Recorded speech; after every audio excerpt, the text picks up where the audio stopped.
Go. Hi, my name's Josh Brown. I'm a student here at JTech, and today I'm going to show you how to do a starting system. Go.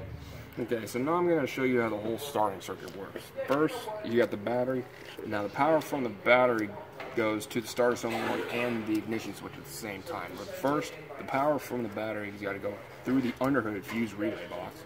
Then it goes through the underdash fuse relay box and all the way to the ignition switch. Now, once this turns on, this takes on at the same time. And the power from the start ignition switch here goes through the underdash fuse relay box. It goes through here and goes all the way down to the starter, henceforth starting the whole motor.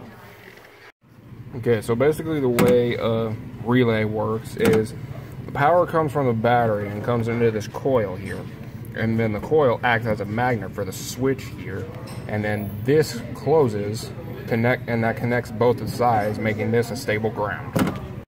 Go. Okay, so now when you do an open voltage test, you want to take your positive lead, put on the positive, and your negative lead on the negative post.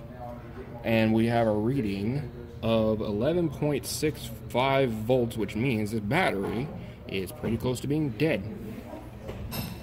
So go. Alright, so now I'm going to show you how to do a voltage drop test on the positive end of the battery. First things first, what you want to do is you want to take your multimeter, set it to volts, and make sure it's on volts. Then you want to take the positive lead and connect it right there inside near the starter. Then you want to go ahead and take your negative lead, excuse me, and put it on the positive lead where you got someone to start it. And we got a reading of 0.58 volts, which means the starter on this is probably screwed up or something. Shit, come on. Okay, so now what we're going to do, we're going to do a voltage drop on the negative part of the battery. And what you want to do is you want to take the positive lead for your multimeter and put it on the metal casing of the starter. And you want to go ahead and take your negative lead and put it on the negative post and have someone crank it.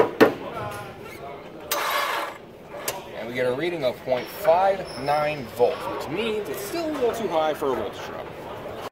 Okay, so now I'm going to show you how to do a starter draw test. Now, I got the charger hooked up here to the positive and the negative. I got the load tester on the positive and the negative. And I got the clamp for this attached to the negative end. And this is going to show how much power the starter is drawing from the battery.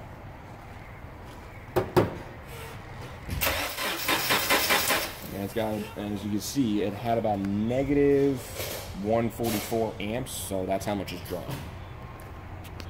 Go. Okay, so now I'm going to show you how to do a starter bench test. First things first, what you want to do is you want to connect your positive to the positive and the negative to the negative. So, then you want to take a piece of wire with a clamp on one end and a clamp on the other end and connect it to the positive end.